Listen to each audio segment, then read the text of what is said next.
गीता समाज भवन का हॉल लोगों से खचाखच भरा हुआ था। गद्दों पर बिछी हुई सफ़ेद चादरें, अगरबत्ती की मीठी मीठी खुशबू, राधे श्याम जी की तस्वीर के सामने फूलों का ढेर, तस्वीर पर चंदन की मालाएं, धीमे स्वर में गूंजता ओम शांति का संगीत, हजारों की संख्या में निर्विकार भाव से बैठे लोग, पर पिन ड्रॉप साइलेंट, जैसे सबके सब मूर्तिवत हो गए हों। यूँ तो किसी भी शोक सभा का लगभग ऐसा ही मजमा होता है, पर चूंकि ये डॉक्टर आरती, जो इस कस्बे की जानी मानी डॉक्टर थीं, उसके पापा की शोक सभा थी, तो इस शोक सभा में कस्बे के सभी संभ्रांत, धनाढ़ और बौद्धिक कहे जाने वाले लोगों के साथ साथ मध्यम और निम्न वर्ग के लोग भी बड़ी संख्या में उपस्थित थे। कुल मिलाकर देखा जाए तो शायद ही इस कस्बे का कोई घर ऐसा हो जहाँ से कोई ना आया हो। यहाँ बैठा लगभग हर व्यक्ति कहीं ना कहीं काया की नश्वरता, संसार की क्षणभंगुरता, इस जगत की झूठी मोह माया के बारे में सोच रहा था। वैसे शमशान और शोक सभा दो ही ऐसी जगह हैं जहाँ कमीने से कमीना आदमी को भी वैराग्य उत्पन्न हो जाता है। पर इनसे बेखबर डॉक्टर आरती अपनी ही उधेड़-बुन में डूबी हुई थी। तभी घड़ी ने 10 बजने की सूचना दी। शोक सभा 9 से 10 बजे तक की थी। कई लोगों ने राधे श्याम जी को अपनी श्रद्धांजलि दी। अब डॉक्टर सुधीर उठे और उन्होंने राधे श्याम जी के प्रति अपने भाव व्यक्त किए तथा आगंतुकों के 2 मिनट मौन की प्रार्थना की। मौन समाप्त होने पर डॉक्टर आरती उठी और सीधे माइक पर आ गई। उसने धीरे धीरे बोलना शुरू किया। चाकी चलते देख के दिया कबीरा रोए, 2 पाटन के बीच में साबुत बचा न कोई। जन्म मरण सुख दुख आशा और निराशा ये तो जीवन के अभिन्न अंग हैं। जो आया है उसे एक दिन जाना है। जीवन के रंगमंच पर किसने अपनी पारी कितने शानदार तरीके से खेली, ये महत्वपूर्ण है। अर्थी के उठने से पहले जीवन को अर्थ देना ही कामयाब जीवन की निशानी है। आज मेरे पापा इस दुनिया में नहीं रहे, पर उनके संस्कार मेरे पास सुरक्षित हैं। मुझे गर्व है अपने पापा पर, उनके हौसलों पर, उनकी सहन शक्ति पर। मुझे इस बात का कोई दुख नहीं कि मैं किन्नर की कन्या हूँ। कहते कहते डॉक्टर आरती की आंखें छलछल आईं। आगे की आवाज़ गले में भी रुंध गई। लोग धीरे धीरे खुसर खुसर करते हुए उठने लगे। डॉक्टर आरती हाथ जोड़कर सबको विदा करती रहीं और उनकी आंखें निरंतर बरसती रहीं। लगभग 10 मिनट बाद हॉल पूरी तरह खाली हो गया। रह गए सिर्फ हॉस्पिटल का स्टाफ, सुधीर और 2-4 बेहद करीबी लोग। डॉक्टर सुधीर ने हॉस्पिटल के स्टाफ को ज़रूरी हिदायतें देकर विदा किया। नज़दीकी लोगों को विदा करने के बाद अब सिर्फ डॉक्टर सुधीर और आरती ही शेष थे। चलो आरती, डॉक्टर सुधीर ने आरती का हाथ पकड़ते हुए कहा। आरती कुछ नहीं बोली, चुपचाप डॉक्टर सुधीर के साथ गाड़ी में बैठ गई। डॉक्टर सुधीर आरती की मनस्थिति को समझ रहे थे और आरती तो मानो दूसरी ही दुनिया में चली गई थी। निष्प्राण बेजान सी उसकी काया कुम्हलाए फूल की सी हो गई थी। दोनों के बीच पूरे रास्ते मौन पसरा रहा। घर पहुँचते ही आरती अपने कमरे में गई और बुक्का फाड़ कर रोने लगी। स्मृतियों पर लगा बांध टूट गया था। डॉक्टर सुधीर ने उसे कुछ देर यूं ही रोने दिया। वे अच्छी तरह जानते थे कि इस जख्म को जितना ठीक करने के लिए मवाद का निकलना भी जरूरी है। जब रोते रोते आरती की हिचकियाँ बंध गईं, तब वे उठे और पानी ले आए। पानी पीकर आरती शांत भाव से बैठी रही। यादव से कहकर सुधीर ने चाय बनवा ली। एक प्याला आरती को थमाकर खुद भी पीने लगे। चाय पीते पीते सुधीर को लगा आरती की आंखें रोते रोते सूज चुकी हैं। यूँ तो सभी के लिए पिता का साया अनमोल होता है, पर आरती की तो माँ भी बचपन में ही चल बसी थी। उसे पिता राधे श्याम ने ही बड़ा किया था। तमाम विपरीत परिस्थितियों में डॉक्टर बनाया। किसी छोटी सी नाबालिग लड़की को माँ के बिना पालना, स्वयं के सुख त्याग कर, शादी न करके, बिना किसी मजबूत आर्थिक स्तर के अपनी बेटी के लिए उन्होंने जो कुछ किया वो तो कोई फरिश्ता ही कर सकता है। सुधीर ने देखा आरती चाय खत्म करके तकिया लेकर लेट गई थी। उसने धीरे से आरती का हाथ दबाया और उठते हुए बोला, मैं हॉस्पिटल जाता हूँ, तुम आराम करो। आरती ने कोई जवाब नहीं दिया, बस लेटे लेटे गर्दन हिला दी। सुधीर ने जाते जाते दरवाज़ा बंद कर दिया। अब आरती अपने कमरे में बिल्कुल अकेली थी, पर यादों का एक ऐसा जखीरा आस पास सुलग रहा था कि वो बस पिघलती ही जा रही थी। वो तब 7 वर्ष की रही होगी जब उसकी माँ को कोई बहुत बड़ी बीमारी हो गई थी। बहुत बाद में उसे पता चला कि उसे कैंसर हुआ था। हमेशा गुलजार रहने वाला घर अब सूखा पौधा बनकर रह गया था। डॉक्टर, दवाइयाँ, घर पर नौकरानी का इंतज़ाम, हाल चाल पूछने के लिए आने वाले मेहमान, आरती की देखभाल, पढ़ाई, पापा ने दिन रात एक कर दिया था। पर 3 साल चलने वाला ये सिलसिला माँ की मौत पर ही खत्म हो पाया। माँ की बीमारी के दौरान ही पापा को अपनी नौकरी गंवानी पड़ी। हालांकि ये सब बातें आरती बहुत बाद में जान पाई थी।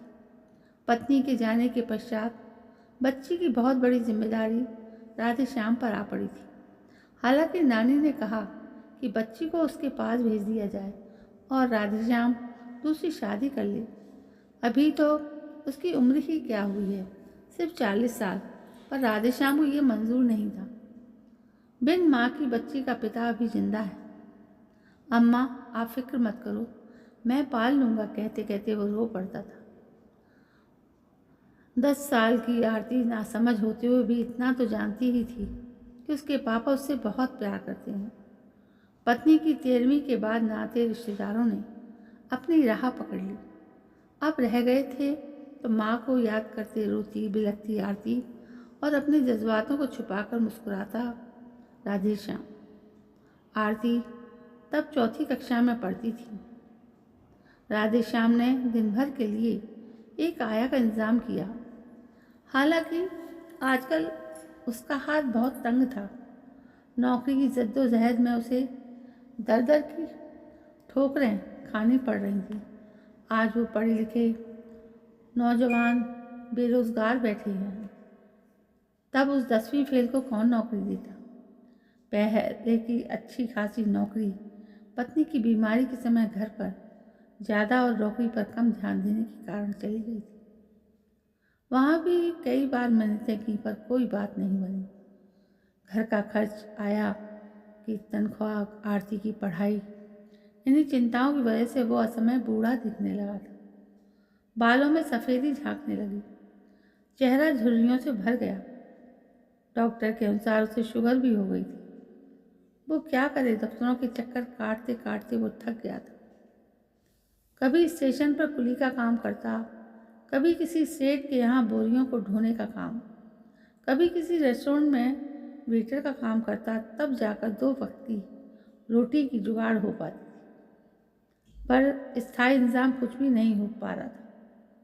ऐसे में पत्नी का एकमात्र सपना कि बेटी को डॉक्टर बनाना है कैसे पूरा होगा। सोचता तो उसे चक्कर आ जाते, आंखें बरस पड़ती। आखिर बड़े कठोर हृदय से एक निर्णय लिया उसने।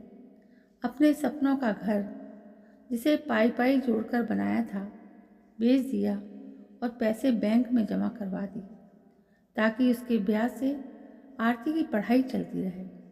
तब वो कहाँ जानता था कि आजकल की महंगी पढ़ाई में ये पैसा तो गर्मी में किसी खजूर के पेड़ की छांव की तरह है। खैर, वो फ्लैट छोड़कर एक खोली नुमा मकान में आ गया, पर वहाँ आसपास के अनपढ़ बेपरवाह गाली गलौज करने वाले बच्चों के साथ आरती को रखना उसे गंवारा नहीं हुआ। फलते छाती पर पत्थर रखकर उसने आरती को हॉस्टल भेजने का निर्णय लिया। भविष्य में उसका यह निर्णय सही साबित हुआ, पर आरती को अच्छी तरह याद है कि वो हॉस्टल जाने से पहले कितना रोई थी। आरती पढ़ने में शुरू से ही अच्छी थी। हॉस्टल में मिलने वाली उचित देख रेख में उसकी उन्नति का ग्राफ दिन प्रतिदिन बढ़ता ही गया। छुट्टियों में सभी लड़कियां अपने घर जाती, पर राधेश्याम ने आरती को कभी घर नहीं बुलाया। जब भी छुट्टियां होती तो वो खुद आरती के पास चला आता और दोनों बाप बेटे कहीं पेइंग गेस्ट बनकर एक अच्छा समय साथ साथ गुजारते। जब कभी आरती गांव आने की जिद करती, राधेश्याम कभी प्रेम से तो कभी डांट कर मना कर देती। जाने क्या था कि राधेश्याम ने कभी बेटी को उस गांव में नहीं बुलाया। धीरे धीरे आरती को आदत हो गई। छुट्टियां मतलब पापा का साथ, घूमना फिरना, मौज मस्ती, पर घर हरगिज नहीं आना। आरती ज्यों ज्यों बड़ी होती गई, उसकी व्यस्तताएं भी बढ़ती गईं। हर साल मिलने वाली स्कॉलरशिप ने पढ़ाई पर विराम नहीं लगने दिया। लगन, मेहनत और पापा के आशीष से वो एक डॉक्टर आरती और फिर एक सर्जन आरती के रूप में बाहर निकली। जाने क्यों अब उसे अपनी माँ, अपना गांव, अपना बचपन बहुत याद आने लगा था। राधेश्याम ने उसे शहर में ही प्रैक्टिस करने की सलाह दी, पर आरती नहीं भूली थी कि उसने माँ को गांव में डॉक्टरों की कमी के कारण खोया था। वो गांव में ही एक अस्पताल खोलना चाहती थी ताकि गांव के लोगों को उसके डॉक्टर होने का फ़ायदा मिल सके। छोटी सी आरती को तो राधेश्याम हर बार किसी न किसी बहाने से गांव आने से रोक लेता था, पर अब डॉक्टर आरती को गांव न आने देने का कोई मुनासिब तर्क वो नहीं ढूंढ पाया। आरती ने डॉक्टर सुधीर के साथ मिलकर गांव में एक अस्पताल खोलने का निर्णय कर लिया था। लगभग 6 महीने के अंतराल में एक छोटा सा हॉस्पिटल बनकर तैयार था। शुभारंभ के दिन सुबह से तमाम व्यस्तताओं और शुभकामनाओं और आशीषों का भार उठाते उठाते शाम तक आरती निढाल हो चुकी थी। शाम को लगभग 7 बजे होंगे कि एक दुबला पतला युवक वॉचमैन की नौकरी के लिए आया। आरती थक कर चूर थी। उसने उस युवक को कल आने के लिए कहा कि वो चिल्लाने लगा, मैडम क्या समझती हो अपने आप को? मैं सुबह भी आकर गया हूँ। डॉक्टर बनने का मतलब ये ना है कि आप किसी गरीब की इज्जत से खेलोगी। अरे हमारा भी स्वाभिमान आहत होता है आपकी इन हरकतों से। सुबह आओ शाम को आओ, हम आपके गुलाम ना हैं। और आपको तो खुद के बारे में पता नहीं है। हिजड़े की बेटी कहीं की, कहकर उसने बुरा सा मुंह बनाया और थूक दिया डॉक्टर आरती के सामने। डॉक्टर आरती तिलमिला उठी। क्या कहा? हिजड़े की बेटी? पीकर आए हो क्या? होश में तो हो। हिजड़ा होगा तुम्हारा बाप। हमेशा शांत रहने वाली आरती उठी और युवक की कॉलर पकड़कर धक्का दे दी। वो नौजवान गिरते गिरते बचा। आरती का मन कर रहा था 2-3 तमाचे लगा दे उसके मुंह पर। देखा तभी राधेश्याम आ गया था, जिसे देखते ही युवक हंसा और बोला, मुझे धक्का मारने से सच्चाई छुप नहीं जाएगी मैडम। पूछ अपने बाप से। तुम्हारा बाप रोज घर से निकलने के बाद स्टेशन पर जाकर हीरा बनता है, ट्रेनों में घूमता है, मुसाफिरों के सामने तालियां ठोकता है, आशीषों की पोटली खोलता है और पैसों के लिए हाथ फैलाता है। साला झूठा कहीं का, किन्नर बनकर भावनाओं का खेल बरसों से खेल रहा है तेरा बाप। सुबह से सांझ तक यही धंधा करता है, भीख मांगने का धंधा। जिन पैसों से तुमने पढ़ाई की, रोटी खाई, कपड़े पहने, वो सब भीख थी। भीख, थू, धिक्कार है भिखमंगे हिजड़े की औलाद। और इतना गुमान, आसपास भीड़ इकट्ठी हो चुकी थी। आरती को लगा वो गश खाकर गिर पड़ेगी। राधेश्याम का चेहरा सफ़ेद पड़ चुका था। जिस सच्चाई से जिंदगी भर भागता रहा, आरती को हमेशा दूर रखा, वो आज इस रूप में सामने आएगी, उसने तो सपने में भी नहीं सोचा था। डॉक्टर सुधीर को भी लगा धरती आसमान दोनों घूम रहे हैं। एक कभी ना खत्म होने वाला ऐसा भूकंप सामने था जो सब कुछ तबाह कर देगा। पर स्वयं को संयत रखते हुए उसने उस नौजवान को बाहर का रास्ता दिखाया। बाहर निकलते हुए भी वो लगातार बोल रहा था, ये बेरोजगारी बड़ी काइयाँ चीज़ होती है मैडम जी। भूख अच्छे भले आदमी को हिजड़ा बना देती है। डॉक्टर आरती और राधे श्याम दोनों उस रात सो नहीं पाए। डॉक्टर आरती बचपन से अब तक की यात्रा करती रही कि कैसे पापा उसे गांव आने से रोकते रहे, कैसे अपनी नौकरी काम के बारे में बात करने से कतराते रहे। कभी वो पूछती तो हंसकर टाल जाते, कहते तुम्हें कुछ चाहिए हो तो बोलो, जमीन आसमान एक कर दूंगा। अपनी बेटिया के लिए आरती चुप हो जाती और धीरे धीरे तो आरती ने पूछना ही छोड़ दिया था।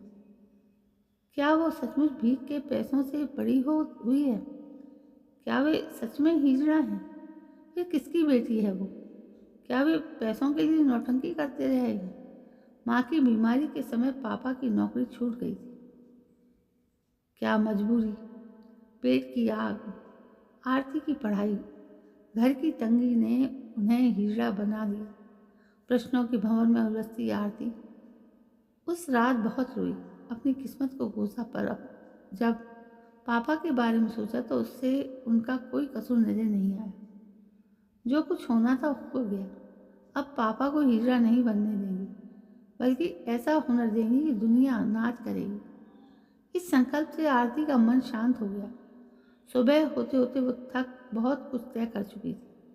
उधर राधेश्याम रात भर आत्महत्या के उपायों के बारे में सोचता रहा, पर उसे लगा उसके पास इतनी हिम्मत नहीं कि आत्महत्या कर सके। उसने दूसरा रास्ता निकाला कि वो संन्यास लेकर आरती के से दूर, बहुत दूर हिमालय की गुफाओं में चला जाएगा। अपना मनुष्य साया किसी पर भी अपनी बच्ची पर नहीं पड़ने देगा। संन्यास के नाम पर उसे थोड़ी राहत मिली। उसने देखा चोर उचक्कों, लुच्चा लफंगा कोई भी आदि संन्यास ले ले तो उसके सारे पाप माफ हो जाते हैं। यहाँ तक कि कुछ तो पसंद में जनता के मसीहा के रूप में बनकर पहुँच जाते हैं। कुछ मंदिर मस्जिद में भगवान के रूप में पूजे जाते हैं। आदमी चोला बदलते ही शैतान से भगवान की श्रेणी में आ जाता है। सारी दुनिया सन्यासी के नाम सामने झुक जाती है। फिर चाहे वो सन्यासी साधारण आदमी से भी गया गुजरा क्यों ना हो। वैसे भी उसने कोई खून नहीं किया, कहीं डाका नहीं डाला, कोई बेईमानी भी नहीं की। बस हिजड़ा बनकर अपनी गृहस्थी की गाड़ी को खींचा है, अपनी डूबती नैया को पार लगाया है। राधेश्याम रात भर अपनी गुजरी हुई जिंदगी के पन्ने पलटता रहा। रह रह कर उसको अपनी पत्नी सुमित्रा के साथ बिताए दिन याद आते। सुखी गृहस्थी, समझदार पत्नी, अच्छी नौकरी और फूल सी बेटी आरती। किसी को इससे ज़्यादा क्या चाहिए जीने के लिए? पर हाय री किस्मत, सुमित्रा की बीमारी, असमय मौत और नौकरी से निकाले जाने के पश्चात सिर्फ आरती ही थी जिसकी वजह से वो जिंदा रहे। पर उसकी परवरिश बहुत बड़ी चुनौती थी। हाथ में फूटी कौड़ी नहीं और बेटी की डॉक्टर बनने का सपना उसे उस कुछ गुड़ गोबर हुआ जान पड़ता था। रोजमर्रा का खर्च भी नहीं निकाल पा रहा था। तभी एक दोस्त ने उसे किन्नर बनकर ट्रेनों में घूमकर पैसा कमाने की सलाह दी। वो स्वयं भी यही काम कर रहा था। उसे बहुत अजीब लगा, पर मजबूरी जो न कराए कम। इस नाटक को उसने नौकरी न करने का मन बनाया, पर जब लंबे समय तक नौकरी नहीं मिली तो फिर कब ये नाटक आजीविका का साधन बनने गया पता ही नहीं चला। जब भी इस नाटक को छोड़ने की बात सोचती, आरती को डॉक्टर बनाने का सपना उसका रास्ता रोक देते। कमाई भी अच्छी हो रही थी तो धीरे धीरे कमाई का यह जरिया उसे रास आने लगा। उसने सोचा था आरती को इस बारे में कभी नहीं बताएगा, पर भविष्य के गर्भ में क्या छुपे हैं इसे तो सृजनहार ही बताएंगे। पर जब आरती से दूर चला जाएगा, अपने कर्मों की परछाई उस पर नहीं पड़ने देगा, वो संन्यास लेगा। हाँ, वो संन्यास लेगा। सोचे उसने दरवाजे की सांकल खोली तो देखा आरती सामने ही खड़ी थी। भगवान, जिससे भागना चाहता है वही सामने। उसने हाथ जोड़कर कहा, मेरी बच्ची, मुझे माफ़ कर दे। मेरा तरीका थोड़ा गलत था, पर मेरा मकसद गलत नहीं था। कहते कहते आरती के कदमों में बैठकर वो रो पड़ा। राधेश्याम। आरती की आंखों से भी गंगा जमुना बह निकली।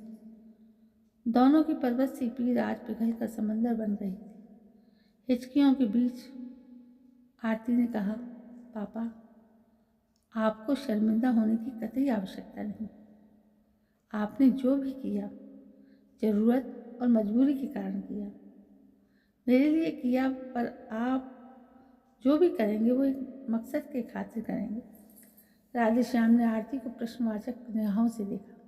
पापा, आपने जब तक किन्नर बनकर अपनी बेटी, अपनी रोटी, कपड़े और पढ़ाई का मकसद पूरा किया, अब आपको उनके लिए काम करना है जो सचमुच किन्नर हैं। आप उन्हें पढ़ाएं लिखाएं, जीवन के प्रति मोटिवेट करें और समाज में उन्हें सम्मानजनक स्थान दिलाएं। आज से आप इस मकसद के खातिर अर्थपूर्ण जीवन जिएंगे। मैं भी यथासंभव आपकी मदद करूंगी। और मैं भी। पीछे से डॉक्टर सुधीर की आवाज़ आई। राधेश्याम को तो जीवन दान के साथ साथ एक मकसद भी मिल गया। कहाँ तो वो संन्यास और आत्महत्या जैसी बातें सोच रहा था, और कहाँ आरती। उसने तो काया पलट ही कर दिया। उसकी सोच का अब तक जिस किन्नर के किरदार को वो चोरी छिपे निभाता था, समाज के सामने जाने से डरता था, किसी अपने का सामना होने पर कतराता था, अब वो अपनी कहानी बड़ी चाव से सबको सुनाता, जिंदगी का फलसफा बयां करता। उसने गांव के किन्नरों को पढ़ाना शुरू किया। काफ़ी मुश्किलें आई, पर धीरे धीरे कारवां बढ़ता गया।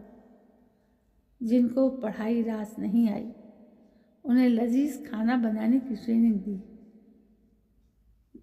दी जाने लगी। राधेश्याम के सिखाए कुछ व्यक्ति आसपास रेस्टोरेंट में काम करके इज्जत की ज़िंदगी जीने लगे थे। कुछ गांव के स्कूलों में सेवा दे रहे थे। राधेश्याम अब संतुष्ट भाव से जीवन बिता रहा था। बेटी आरती दामाद सुधीर के साथ पिछले 15 सालों से इसी काम में लगा हुआ है। थर्ड जेंडर को पहचान दिलाकर एक सम्मान की जिंदगी देना और समाज की दया पर आश्रित उस कौम को समाज का हिस्सा बनाना काम आसान नहीं, पर पूरी निष्ठा से कर।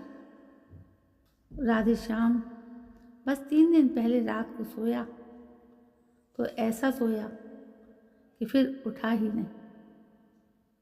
डॉक्टर आरती को नाज है अपने पापा पर। उसे विश्वास है सही तालीम, विश्वास और अपनापन दिया जाए तो समाज का कोई भी व्यक्ति नकारा नहीं रहेगा। एक किन्नर भी प्रकृति को झुकाकर समाज व देश की प्रगति में अपना योगदान दे सकता है, बहुत कुछ कर सकता है। आरती उठी, अपनी आंखें पोंछी, पिता की तस्वीर के आगे खड़े होकर आंखें बंद करके संकल्प लिया कि वो अपना कुछ समय समाज के इस उपेक्षित वर्ग के लिए लगाएगी। उसने जब आंखें खोली तो ऐसा लगा मानो उसकी आंखों में सूरज आया हो। तो दोस्तों, ये थी एक बहुत ही प्यारी कहानी एक ऐसे व्यक्ति की जो अपनी बेटी को पढ़ाने के लिए किन्नर बनता है, लेकिन इसी बात को छुपाते छुपाते वो दुनिया से जाने लगता है। तो दोस्तों, उसे इस बात का एहसास कराया उसकी बेटी ने कि आपने जो कुछ भी किया वो ठीक ही किया। कौन करता है ये सब अपने बच्चों के लिए? इतना सब कुछ करना आप के लिए बहुत बड़ी बात है, हमारे लिए बहुत बड़ी बात है। दोस्तों, कहानी अच्छी लगी हो तो लाइक, शेयर, कमेंट ज़रूर करें। कल फिर एक नई कहानी को लेकर मैं आपके सामने उपस्थित होती हूँ। तब तक के लिए जय हिंद, वंदे मातरम।